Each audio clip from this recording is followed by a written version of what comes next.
Hello guys, welcome back to my channel. তো কেমন আছো তোমরা? আজ অনেক বৃষ্টি হতেছিল, তো তাই ভাবলাম আজকে চিকেন কারি ঘরে বানাবো।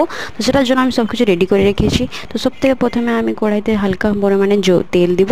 তেল দেওয়ার পর ওখানে আমি আলুগুলো নেড়ে চেড়ে করে ভালো করে ভাজবো। যেখানে আমি নুন হালকা হলুদ দিয়ে আলুগুলো ভালো করে ভাজা হবে, ভাজা করব। যেখানে কম আঁচে আমার আলুগুলো ভালো করে ভাজতে হবে, যখন মচমচিয়ে লাল করে ভেজে হয়ে যায়। যেখানে আলুগুলো বেশ ভালো করে ভাজা হবার পর আমি চিকেনটাকেও মিক্স করে রেখে দিয়েছি। যেখানে নুন হলুদ দিয়ে ওখানে ঢাকা দিয়ে দিয়েছি চিকেনটাকে।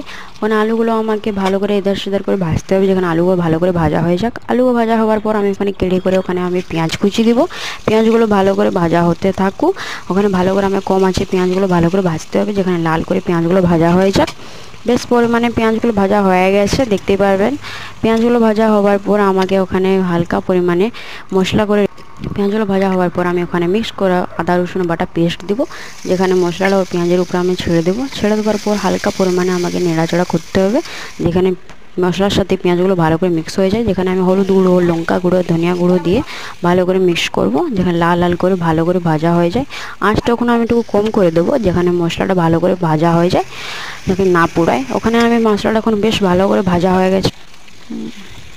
আলু ও চিকেনকে ওখানে আমি ছেড়ে দেবো, আর হালকা আঁচে আমাকে মশলার সাথে মিক্স করতে হবে, ভালো করে কষে নেব।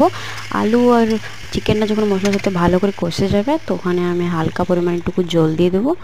জল দেওয়ার পর আমি ওখানে হালকা করে নেড়ে চেড়ে করে ওখানে হালকা নুন দিয়ে করে ওখানে আমি ঢাকা দিয়ে দেবো। ঢাকা দেওয়ার পর কেন কি আলুও ভালো করে সিদ্ধ হয়ে যায়। দেখতে পারবেন আমার চিকেন কারি কমপ্লিট।